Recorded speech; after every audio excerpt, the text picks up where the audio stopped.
കുഞ്ഞിന്റെ പോലും മനസ്സ് തകർക്കാൻ ഒരു ഇസ്രായേലിനും കഴിഞ്ഞില്ല. ലഹു ഹിമമുൻ ലാ മുൻതഹാ ലികിബാരിഹാ വഹിമ്മതുഹു സുവറാ അജല്ലു മിനദ്ദഹരി. ഹബീബായ സല്ലല്ലാഹു അലൈഹി വസല്ലം തങ്ങളെ ഉള്ളിൽ സ്നേഹിച്ച് അല്ലാഹുവിനെ അറിഞ്ഞ 70,000-ഓളം വരുന്ന മനുഷ്യ ജീവനുകൾ ഉണ്ടായിരുന്നു ഗസയിൽ. അവരെ മുഴുവനും ഇല്ലായ്മ ചെയ്തു. ലോകത്തൊരു മനുഷ്യാവകാശ സംഘടനകളും വേണ്ട പോലെ ഇടപെടാനായില്ല. അരുത് കാട്ടാളാന്ന് പറയാൻ പറ്റുന്ന ഒരു ഭരണാധികാരിയും ലോകത്തില്ല എന്നത് ലോകം കാണുന്ന ഏറ്റവും വലിയ ദുരന്തമാണ്.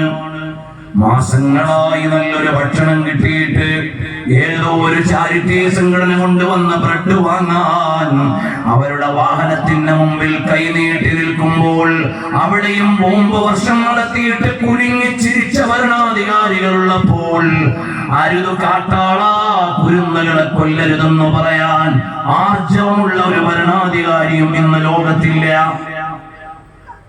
അതൊരു ദുരന്തമാണ്, അതൊരു അരാജകത്വമാണ്. അത് മാനുഷികമായി ഇന്ന് ലോകം നേരിടുന്ന ഏറ്റവും വലിയ ദുഃഖമാണ്. രാജ്യങ്ങൾ തമ്മിൽ തല്ലിയാൽ നിർത്തടോ എന്ന് പറയാൻ പറ്റുന്ന ഒരു അധികാരി ഇന്ന് ലോകത്തില്ല. കാട്ടാളാ വേണ്ടെന്ന് പറയാൻ പറ്റുന്ന ഒരു ഭരണാധികാരിയും ഇല്ല. ഒരു ഐക്യരാഷ്ട്രസഭയും ഇല്ല, ഒരു സംവിധാനവും ഇല്ല. പക്ഷേ ചിലർ ജയിക്കുന്നുണ്ട്. അത് ജയം ശാരീരികമായ ജയമല്ല. അവിടെയാണ് നമ്മൾ പാവങ്ങളെ ഓർത്തുകൊണ്ടിരിക്കുന്നത്.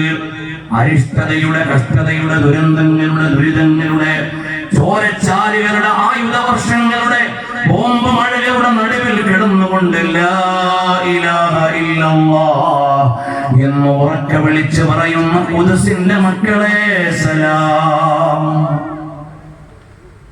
പറയാതിരിക്കാൻ വയ്യ, നിങ്ങൾക്ക് ശാന്തി ഉണ്ടാകട്ടെ എന്ന്. അതെങ്കിലും ഒന്ന് പറയാനായില്ലെങ്കിൽ എന്തിനാണ് ഈ ആയുസ്? അതൊന്ന് വിളിച്ചു പറഞ്ഞ ഒരു മനുഷ്യത്വപരമായ ഐക്യദാർഢ്യമെങ്കിലും പറയാനായില്ലെങ്കിൽ പിന്നെ എന്തിനാണ് ഈ ജീവൻ?